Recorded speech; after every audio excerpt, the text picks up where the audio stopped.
Welcome to the Action Network NFL podcast. I'm your host, Chris Raybon. This is your NFL Week 10 betting preview with odds courtesy of BetMGM, the official odds provider of the Action Network podcast. I'm joined as always by my Action Network colleague, the Prime Minister of Degenerate Nation, Stuckey. Stuck, what's going on, man?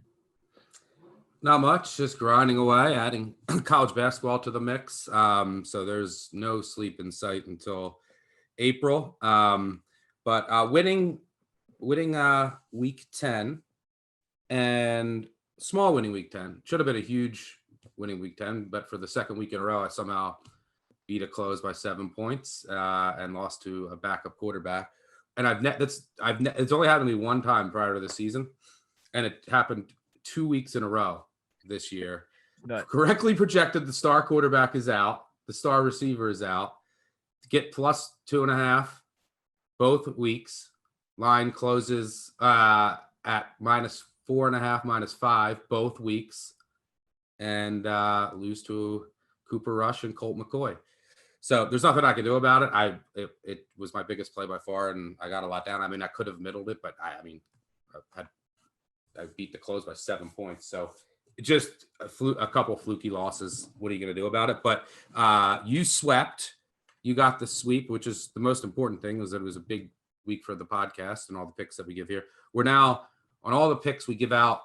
It's 10 a week. So we get our 6-pack, 2 totals and 2 teasers. We're now 52, 37 and 1, 58.5%. And that's with no overtime luck at all. And these backup quarterbacks beating us a couple times. And then we had our money line underdog parlay again. So we're 4-5 on the season there, which is ridiculous. So let's I think we're keep it rolling. I think we're at 5-4. 5-4. So I think we've hit more than we've missed. Yeah, so let's keep it rolling. And it's been nice to give winners, but as I always say, who cares? We're on to week 10. Let's get it cracking. Let's do it. And in honor of you being so gracious as to let me keep those Falcons after you drafted the Chiefs, and then I had the Falcons. I'm rocking the Deion Sanders 1989 primetime rookie jersey, the red Falcons jersey. I was happy. I mean, look, you got the sweep, so you picked up an extra point on me, and it cost me a winner. But the most important thing is one of us was going to give it out here, so that's all that matters. Oh yeah, absolutely. And it'll make it more interesting for me trying to come catch it. It's 32-26 now. I never get to play from behind, so. Now, let's give the people what they want. Let's crack open that Week 10 Sunday 6-pack presented by our friends at the Athletic Brewing Company.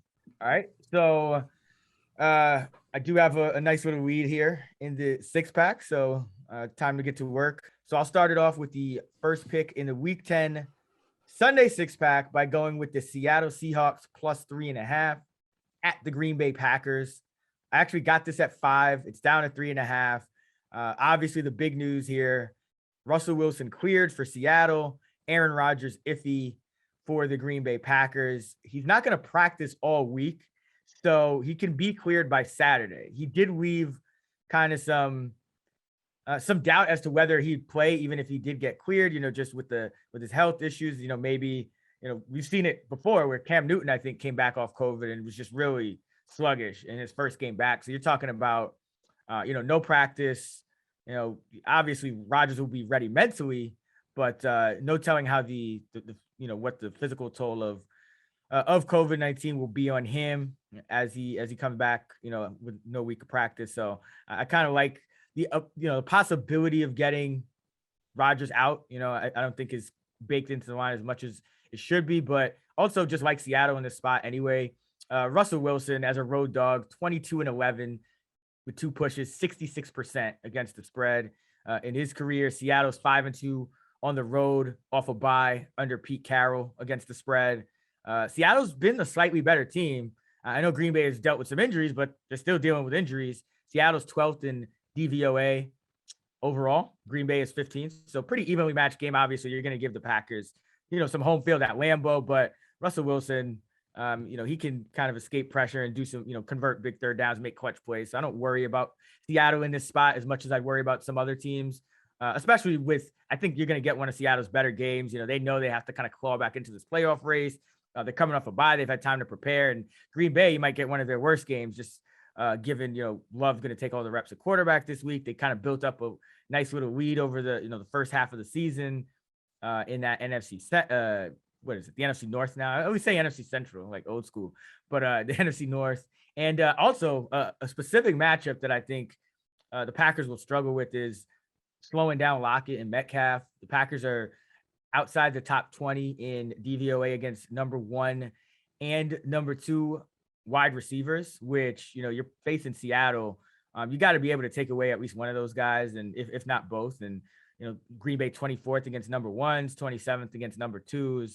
That doesn't bode well for their defense. I think Russell Wilson keeps it close. I love getting the hook. I mean, even if Rodgers is fully healthy and there's no kind of shenanigans going on with the vaccination status and whatnot, I still think Seattle, if they lose this game, it's by a field goal. I mean, this is kind of Seattle's MO, right? Like, they're not going to get blown out.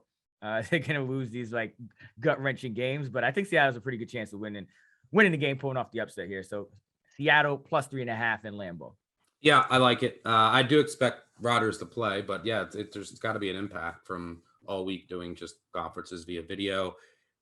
Seahawks off a bye here with Wilson back. I think the Packers defense has been overperforming with some of these injuries. So I think that there's some regression coming in that department, and this is the perfect offense to take advantage with Wilson back in the mix. So I think that this is a good spot to back Seattle. I'll move on to my first pick. So for my first pick and the second overall pick in the Sunday 6-pack, I'm going with the Carolina Panthers plus 10.5 against the Arizona Cardinals. Another cliff fade here. Now, here's the thing. Maybe this isn't a good thing, but I think there's a decent chance that Kyler Murray doesn't play again. Hopkins, maybe not playing again. AJ Green, still on the COVID list. You think he'll be without all three of them again?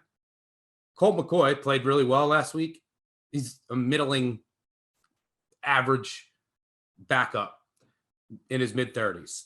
He's mediocre. There's a huge downgrade between him and Kyler Murray. That's pretty obvious. Obviously, last week didn't show that. But look, this Cardinals team has been impressive this year. You have to be impressed with them. I don't have them as a top 5 team. I don't think they're an elite team. They've have a lot of regression coming their way, and I'll explain in a couple ways here. They've been in a number of these games where early on in the first quarter, and their weakness is their run defense. Right? They cannot defend the run at all. But they jump out to these leads, and their pass rush, their pass defense has been a little better. And it's a favorable game script for them. And the reason they've been able to do that, these fumbles in the first quarter, the personal fouls to get first downs, 4th down variance. Here's some examples. The Cardinals lead the NFL in fumbles per game, 1.8 fumbles per game.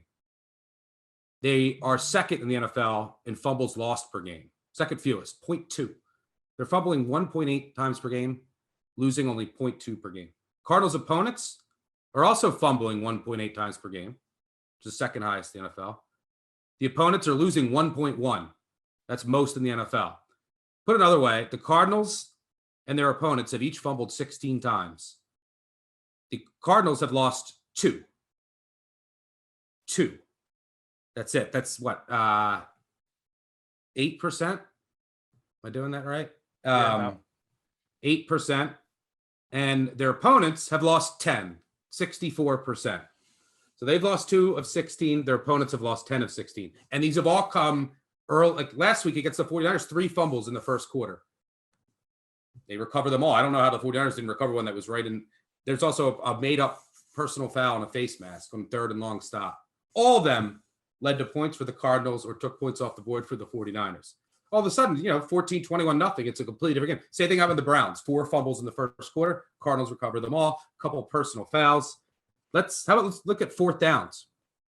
Arizona, 8 of 9 on 4th downs this year. 89% leads the NFL. Their opponents, 6 of 20, 30%. I mean, these are 4th down conversions, swing entire games. 90% versus 30%. Cardinals 3rd down D, also 31.7%. I think the regression's coming there. This is a Cardinals defense. Number one, it's allowing 4.8 yards per rush. That's second worst in the NFL. Their defense. And I think the Panthers are going to go heavy run here. McCaffrey's back. Thankfully, I know for a fact PJ Walker is going to play here. I bet the Panthers last week under the assumption that Darnold would not play. I would not have taken the Panthers if Darnold would have played. PC's ghost against the Patriots. I thought he was out. Panthers D played really well, and Darnold basically just lost him that game. But Darnold's out now, so I'll get PJ Walker. So I won't have Darnold. I don't think there's much of a drop off. I don't think there's any drop off between the two, and I'd rather have PJ Walker here. But look at this Cardinals defense. Second in EPA per play, but they're 14th in success rate, 23rd on early down success rate, 19th in drop back success rate on early downs, 22nd in rush success rate in early downs. I mean, this is, and then on, you look at third downs, negative 0.548 EPA per play on late downs. The next best is negative 0.35. It's not sustainable. It speaks to third down regression coming, all these fourth down stops that they're getting. So there's a lot of regression coming in many departments for the Cardinals. This is also a similar spot to what we saw with the Cowboys. I lost on both. They go to Minnesota with their backup, huge team effort on the road. You get that win that everyone didn't think you were going to get. You come home then, and you're 10-point favorites. This is actually the same exact spot. And even if Murray's back, it's kind of like a little letdown. You're playing a bad team, and you come out a little flat. And look at the Cowboys did against the Broncos. They were down 31-0 at one point in that game. So potential flat spot here. But I think, like I said, I think there's a good chance Hopkins, Murray, Green, they all could miss. But even if they're in, I think 10.5 is too many. And, I think that the Panthers are going to be able to run the ball. They're going to be able to get pressure. I think they could contain Murray on the outside, and he's not going to be fully mobile. That's another thing. If he's in, I don't think that he's going to be 100% mobile here. So I think the Panthers, who are playing for their playoff lives, right? Cardinals kind of fat and happy right now. Panthers win this game. If you assume the Falcons lose to the Cowboys, they move into the 7th spot in the NFC playoffs. So I think you get their best effort here with PJ Walker. I don't have to worry about Darnold turning it over. I hate Darnold. This is just too many points. I think the Panthers will have success running the ball. I think their defense will hold up. Even if we get, a limited Murray and Hopkins comes back. But if not, this line will drop. And I'll be in better position and then have to sulk when Colt McCoy beats me by 17, but so be it. Give me the Panthers. I don't know if you got a chance to see that Kanye West interview on Drink Champs, but it's really good. But the funniest thing was they had this counter at the bottom where every time he name dropped like a celeb that he hangs out or talks to, they just add one to the counter. And like, I feel like we need that for you fading Cliff on this podcast, right? It's got to be like after you backed him week 1, and I don't think you've backed him since. And I think you've bet against him pretty much almost like at least half the other week. So we definitely need that. But I think the Panthers have an edge on defense because they have 4 good cornerbacks. And I talked about that last week when I liked the under in the game, with the Patriots, that, hey, with Stephon Gilmore here, there's 4 really good cornerbacks because Taylor, the rookie, was playing well. Bouye is playing well as a nickelback, and Dante Jackson's playing well. So you add Gilmore to that. The Cardinals are one of those teams that, when healthy, they're going to go at you at 4 receivers. Now, they didn't change the offense too much because I think, they were one of the backup tight ends was out as well. So they kind of stayed with it with Antoine Wesley in there at wide receiver. But either way, the Panthers can shut down this Cardinal offense from, the perspective of, being able to man up, being able to cover if they use zones or whatever not. So it would be a real struggle if Colt McCoy were in there instead of Kyler, because I think the best thing that Kyler would bring in this situation is Carolina, they can man up, but if they man up, that they're going to have to spy or do something like that. It's easier for quarterbacks to run. They're going to need that rushing ability from Kyler with how well their secondary can match up with Arizona. I mean, I think out of all the secondaries in the league, this is one of the tougher matchups for Arizona. So I actually agree with this. Yeah. And also keep in mind, Budda Baker in concussion protocol with a knee injury, didn't practice today. Rondale Moore in concussion protocol with a neck injury, didn't practice today. I mean, this is a beat up Arizona team. And I think that this is a good spot to catch double digits with the Panthers. And what I think will be a lower scoring game. Matt Rule's come out and said, we want to run the ball now. I think you'll see a lot of that. You can see PJ Walker use his legs some. I think the Panthers can keep this close. All right, for my second pick and the third overall pick of the Week 10 Sunday six-pack, I am going with the Cleveland Browns plus 1.5 at BetMGM, the official odds provider of the Action Network NFL podcast.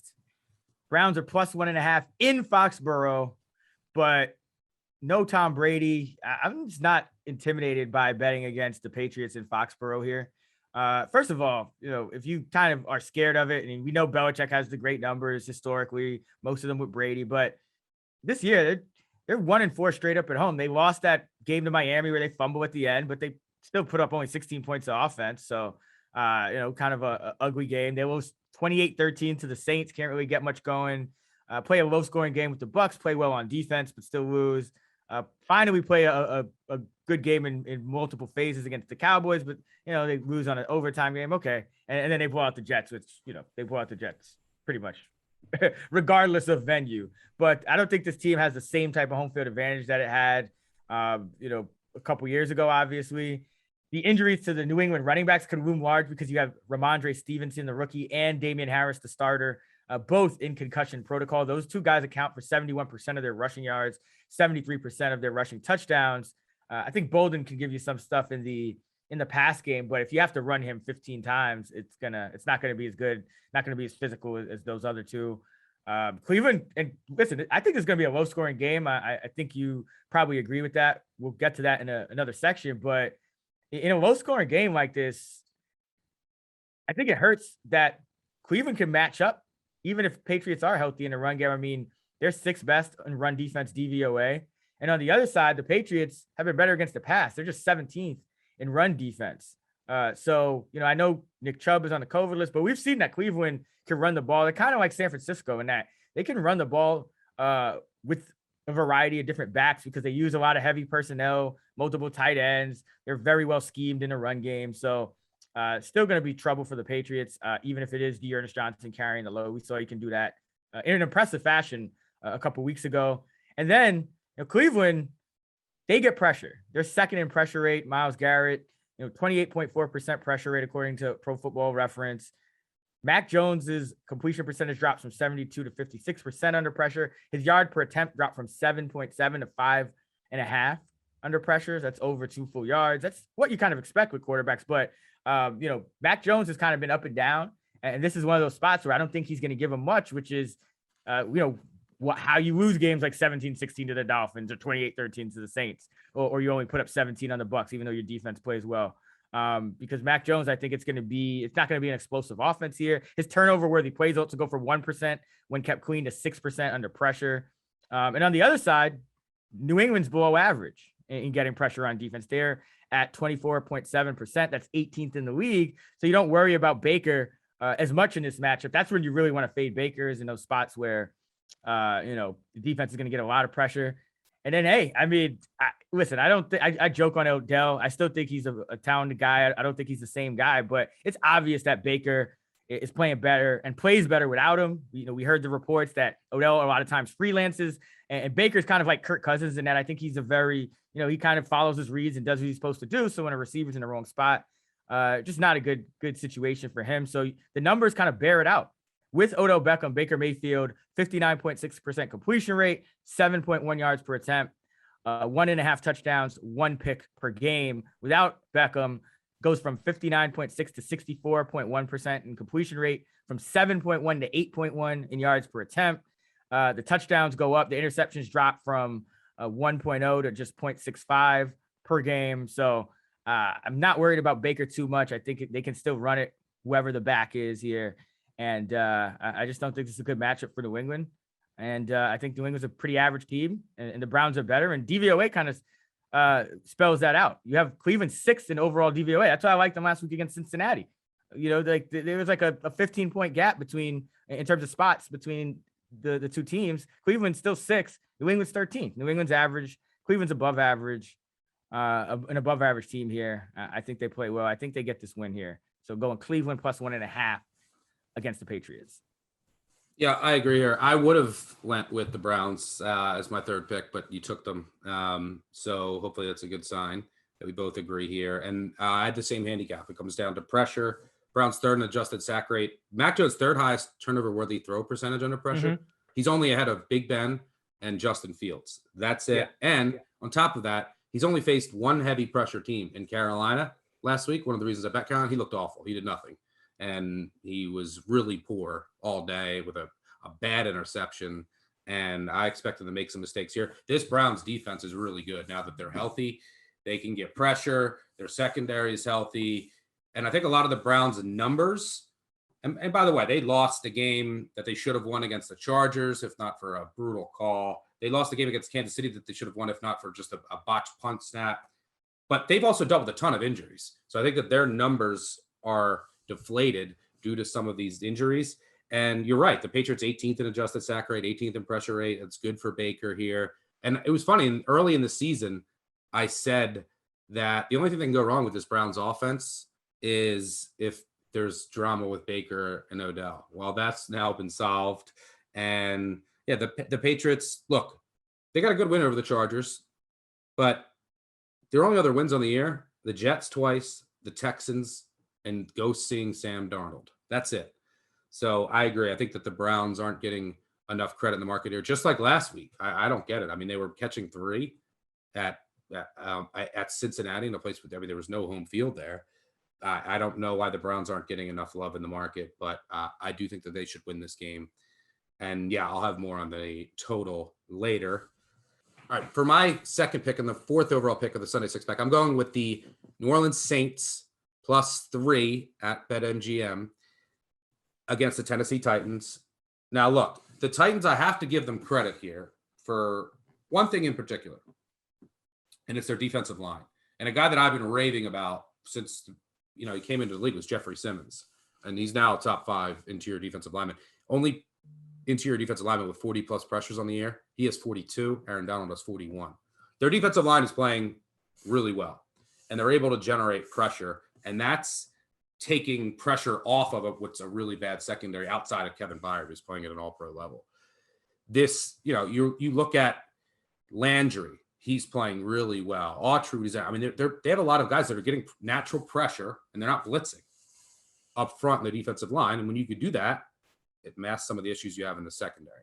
So I have to give the Titans credit there. And once they get all their pieces back healthy on offense, and if you get Fulton back at corner and your secondary gets healthier, this is a defense that has the potential to be slightly below average, maybe average.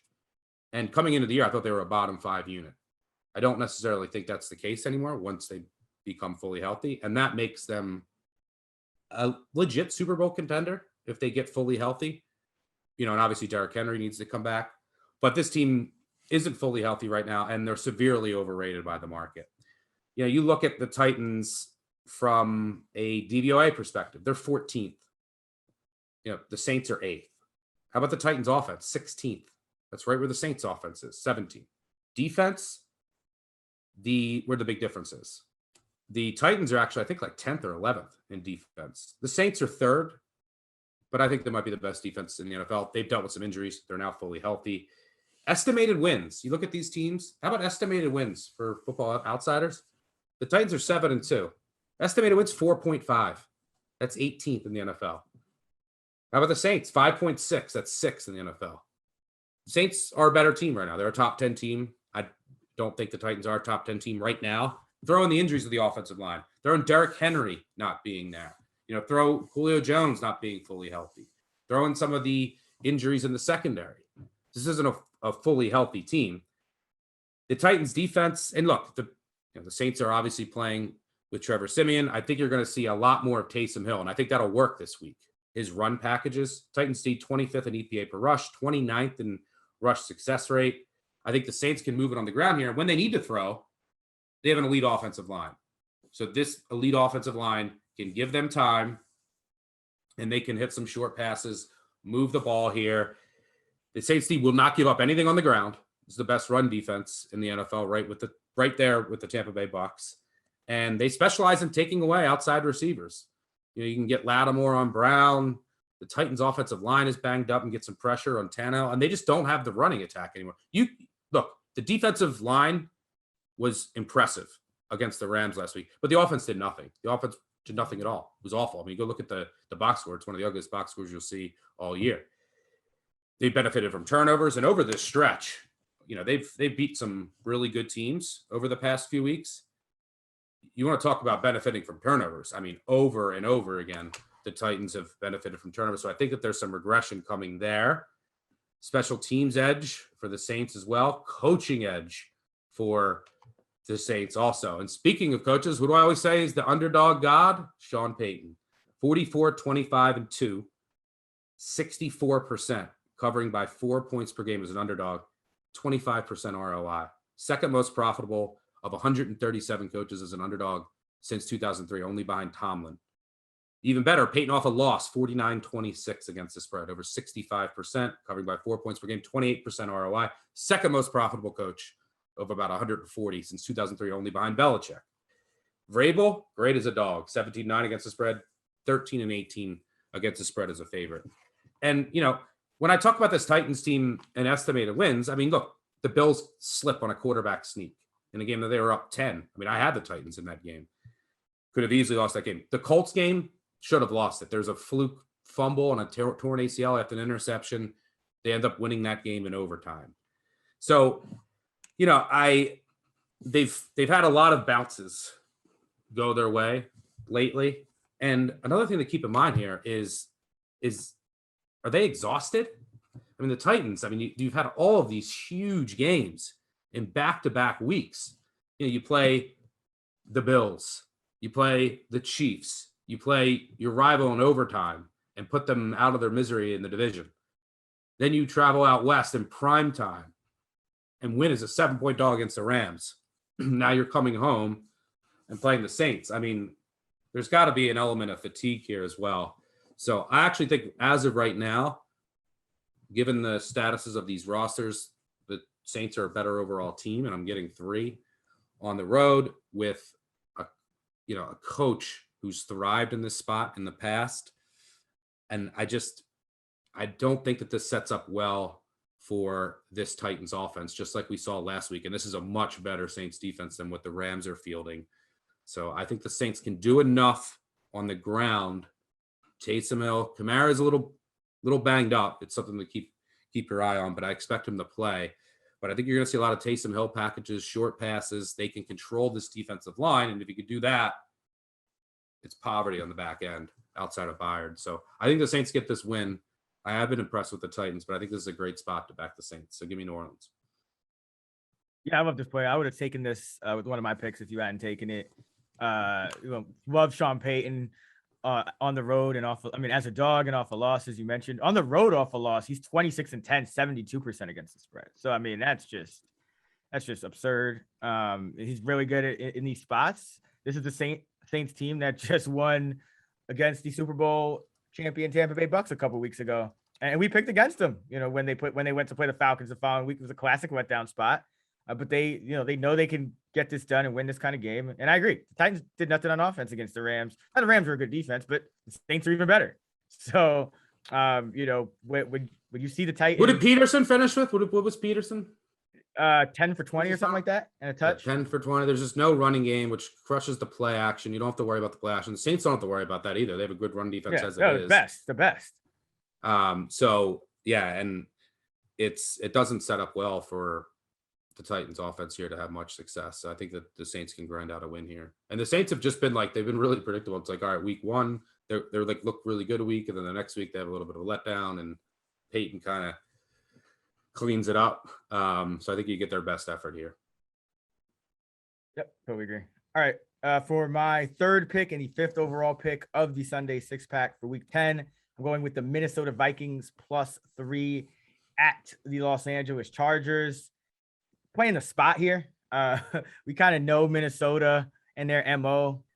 They have these really heartbreaking losses and they play well, then they have these losses and then they play a little better the next week. And the market is usually a little too much down on them. I think Minnesota could win this game. Obviously, I am a little concerned about how many snaps their defense played. I think that's going to be an issue, especially, with Hunter being out and Harrison Smith. Although Bynum replaced Harrison Smith in the lineup and played really well. So maybe that's not as big a loss as we thought.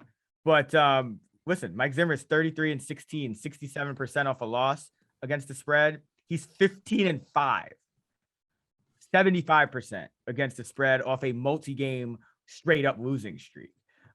He's coaching for his job right here. Everyone's down on him in Minnesota in terms of the fan base. These close gut wrenching losses are piling up, but overall, the underlying metrics still say Minnesota's a better team. They're 11th in overall DVOA.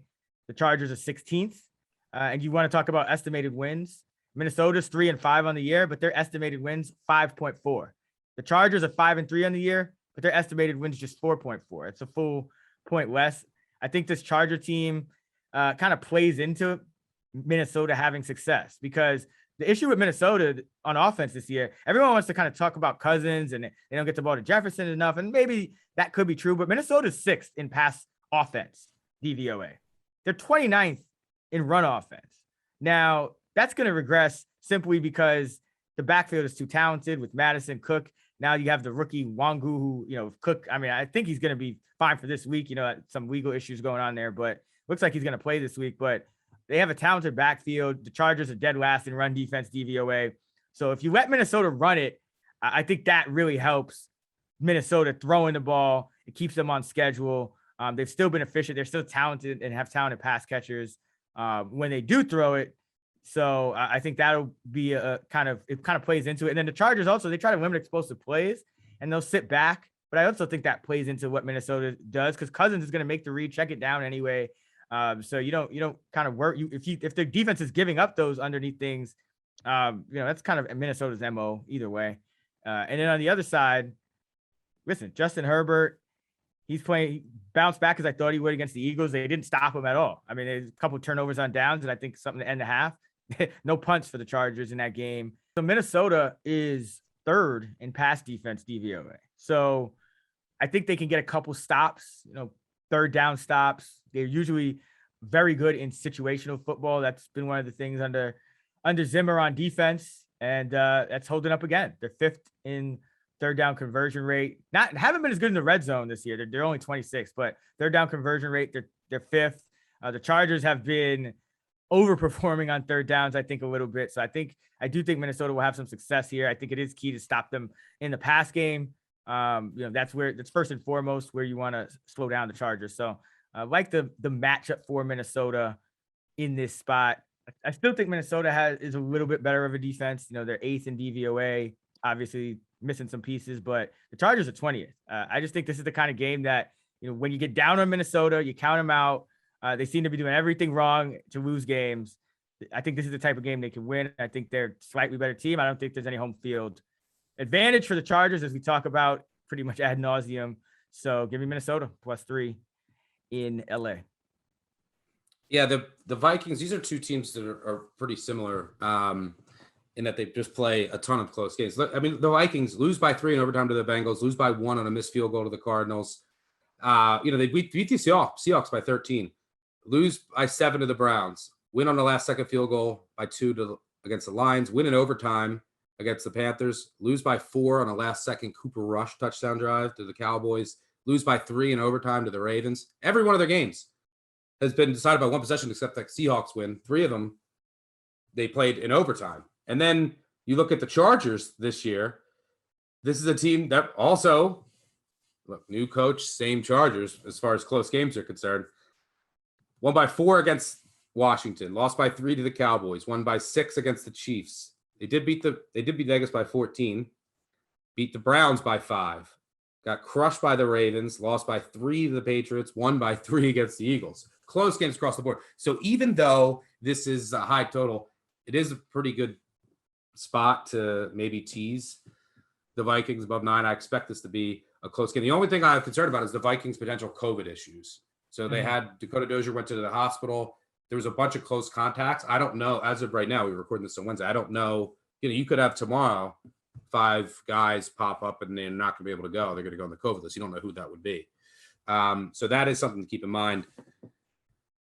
Harrison Smith is out. Danielle Hunter is out. That's the 12th best safety and the 14th best edge rusher in the league per PFF. And then you also have your number 1 corner out. Although I don't think it's as big of a drop-off. I actually like Cam Dantzler. But that's 3 key guys in your pass defense, which has been your strength. On the other side, the Chargers can't defend the run, and their secondary is in shambles, as far as injuries are concerned. So it's going to be it's hard for me to see many stops here. Total has risen. I think that I don't disagree with taking the 3 here. I also wouldn't hate an over, or if it starts slow, a live over. If either one of these teams gets behind by a lot, betting them in the live market as well. I don't think either one of these teams could have issues coming from behind, and who knows, could be another overtime game for the Vikings. Yeah, and let me just for everyone out there that wants to tail the pick, I would suggest waiting until closer to kickoff, because it seems like, as you just alluded to, Stuck, more of the news has the potential to go against the Vikings. So you might get even better than the 3. Like, I don't think you're at as much of a risk for it to go back to 2.5 again. Because, you have the Dalvin Cooks, situation popping up. You have the COVID situations popping up. So I think it's more likely that this maybe even gets to 3.5, which would be lovely, than it does go back to 2.5. You always take a little bit of a risk when you do that. But I think in this spot, I do think that it's more likely that negative news impacts the Vikings, which pushes the lineup. And I would still like them. Again, this is just, beyond the matchups and beyond the fact that I think the Vikes are a pretty similar and maybe even slightly better team here. This is just a great spot for them. When you count them out and Zimmer's coming off a loss or multiple losses and they're looking down, these are the kind of spots that they get up for. So I just wanted to point that out. You might want to wait up until closer to lock. Yeah, that's a good point. You could also try and get more intel on who's out for the Vikings, if anybody. All right. So for my 3rd pick and the 6th and final pick of the Sunday 6-pack for week 10, I'm going with the Detroit Lions +9 against the Pittsburgh Steelers. This is ugly. I almost went with the Cowboys. We'll talk about that game later, laying 9. But I ultimately went with the Lions on the news of Taylor Decker returning, full participant in practice today. So that means, you're going to the strength of this Lions team is supposed to be their offensive line, but there's been a ton of injuries. But you get Decker back, you can move Sewell over to right tackle. And the only weakness on this Lions offensive line this year has been Nelson, whoever that guy's name is. The right tackle has been one of the worst in football. Well, now you can move Sewell over there, you move Decker to the left side. Ragnow, their all-pro center's been hurt. This kid, Evan Brown, has been one of the best centers in football in his place. He's been awesome. So now you have a really good offensive line back in place against the Steelers' defensive line. Can give Goff some time to hit some short passes. I don't expect the Lions offense to do much here. But here's the thing. This is just too many points with the Steelers offense in a horrible spot. They're coming off of a Monday night game, hard-fought Monday night win. The Lions are coming off of a bye, still winless. Expect some potential shenanigans on special teams. They'll pull out all the stops. They'll also go all out till the end, which is important. If they're down like 14, 15 at the end, they're going to keep trying to score. We've seen that many times. But it's a lot of points with a low total. And there's Big Ben has been bad, and there is worse Big Ben coming. I mean, this is a guy who only has 4 interceptions on the year. His turnover-worthy throw rate is 10.5%. 10.5. This is under pressure. He's been one of the worst quarterbacks in the NFL. That's his turnover-worthy throw when he's under pressure. You're talking Fields and Jones are around 7%. Those are the next worst. There's been dropped interceptions. There's been just many chances for teams to pick Ben off, and they just haven't come. They're coming, trust me. Now you don't have your deep threat in Chase Claypool. And what are the Lions' complete poverty in? It's their secondary. They're actually 7th in quarterback hurry percentage. They can scheme up some pressure to get to Ben, force him into some mistakes, but they cannot defend the deep pass whatsoever. None. They have bad corners due to injuries. They're young, and they have one of, I would say, the worst free safety in the NFL in Will Harris. Not a recipe for stopping the deep pass. They are 32nd in the NFL defending the deep pass. So the only team in the NFL with an average defensive depth of target of over 10 yards. Well, Ben is completing 30% of his passes over 20 yards. Now no Claypool. Ben average depth of target this year, 7.1 yards. Only Goff is lower. So this is a Lions team that I don't think is going to get burnt here by deep passes. It's just not what the Steelers can really do. And that is how you attack this Lions secondary over and over again. And we're talking, these numbers don't even include the 3 drop touchdown passes that Marquise Brown had against them. So, I think that they can make the Steelers drive it down the field with short passes. Ben can maybe make a couple mistakes. By the way, teams that are winless, catching 7 or more in game 6 or later over the past 20 years are 60% against the spread. So I just think it's a little bit, the line is a little high. Bad spot for the Steelers. Line still starving for that win off of a bye for 2 weeks. They're going to have some new wrinkles here. Just they're going to go all out. That. And I don't think that the Steelers offense, which has been so bad, is equipped to really blow out teams. I don't think they've beaten anyone by more than 7 points all year. And the Lions secondary won't get exposed as it will against most teams in the NFL. Backdoor potential here, catching 9 off a bye, starving for a win with a low total. I'll take it.